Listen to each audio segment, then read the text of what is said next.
Hey guys, this is Andrew from MobileBurn.com, and I'm taking a look at the Nokia Lumia 925. Now, of course, this is the big device that Nokia announced recently. I have the T-Mobile version right here on the left. And as far as the software, it's going to be the same Windows Phone 8 that you're familiar with. You're going to get nice, buttery smooth animations and transitions between everything. Of course, you've got your standard things like Xbox Music. You also have the Nokia Music options, and because this is the T-Mobile version, you will have the My Account apps, the TV watching apps as well. Aside from that, you can go into the Windows Store and pick out your own apps. They just made some new things, some changes to the Hair Maps suite of apps. But of course, what you're most interested in is the hardware.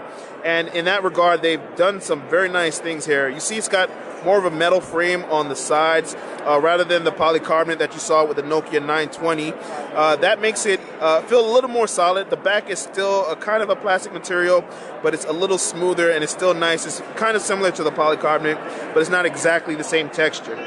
When you see it next to a Lumia 920, you can see there are some other differences. They've repositioned the flash.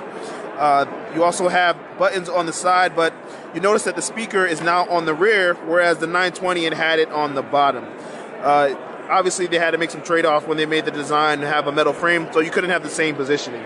Aside from that, you have back, you got your start button and search button as well. Micro USB at the top. Headphone jack as well, while on the 920 you saw it on the back. You might also notice that the 925 is a tad slimmer and a bit straighter than the 920. That's because the 920 has wireless charging built in, while the 925 requires a special plate to go on the back. Now, of course, they did this because they're going to make it thinner, so you had to make some changes. Snap that in. You might not notice it because of the red background on the table, but when I move it off, you see that it really pops, and it comes in more colors, so if you're not a fan of red, you can also get yellow and a few other choices. And when you see it on the front, it doesn't really make any changes when you add on the wireless charging case.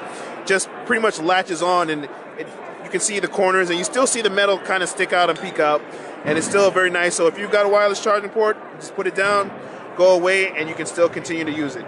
Aside from that, it's fairly similar to the 920 again, like I mentioned. Camera is still going to be 8.7. Of course, they've made some big advancements in the software. We've written about that on the site. Be sure to follow the links down below to get more information on the camera software available in the Lumia 925. Price and date of availability, of course, is still to come. But, this is going to be a T-Mobile exclusive in the U.S. initially, so you can count on a lot of things being done by T-Mobile to let you know when that's available. In the meantime, this is Andrew from MobileBurn.com, taking a look at the 925 as it relates to the 920. Talk to you guys later. Thanks for watching.